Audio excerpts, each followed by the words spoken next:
কোটা সংস্কার আন্দোলনকে কেন্দ্র করে সারা দেশে ছাত্র জনতার উপর গণহত্যা, গণগ্রেপ্তার, হামলা, মামলা, গুম এবং খুনের প্রতিবাদে ও জাতিসংঘ কর্তৃক তদন্তপূর্বক বিচারের দাবিতে এবং ছাত্র সমাজের 9 দফা দাবি আদায়ের লক্ষ্যে মার্চ ফর জাস্টিস কর্মসূচি ঘোষণা করেছে বৈষম্য বিরোধী ছাত্র আন্দোলন।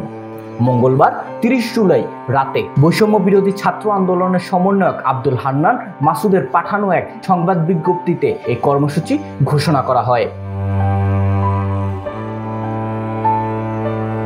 বিবৃতিতে বলা হয়, আন্দোলনের সহিংসতার নামে শিক্ষার্থীর প্রাণহানি হয়েছে।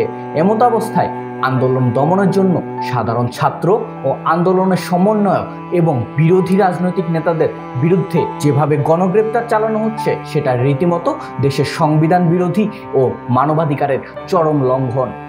গত 12 দিনে 10,000-এরও বেশি মানুষকে গ্রেপ্তার করা হয়েছে। রাতের আধারে বাড়িতে বাড়িতে গিয়ে খোঁজ নেওয়া হচ্ছে কোনো শিক্ষার্থী আছে কিনা। এছাড়াও মামলা দেওয়া হচ্ছে সাধারণ মানুষের নামে।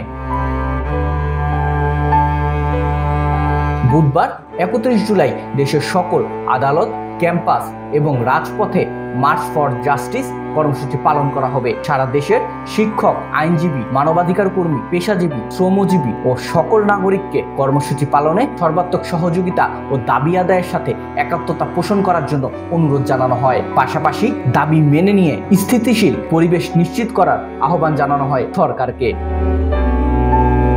লিখিত বক্তব্যে বলা হয়, পুলিশ, র্যাব, বিজিবি এমনকি সেনাবাহিনী উন্মুক্ত গুলি চালিয়ে সাধারণ শিক্ষার্থীদের বুক ঝাঁঝরা করেছে। সরকার আন্দোলনরত শিক্ষার্থীদের দমন করতে রামদা, অস্ত্র, রড ও লাঠির হাতে লেলিয়ে দিয়েছে ছাত্রলীগ, যুবলীগ ও আওয়ামী লীগকে। তাদের এই যৌথ সন্ত্রাসী হামলায় শাহাদাত বরণ করেছেন শত শত শিক্ষার্থী ও সাধারণ নাগরিক।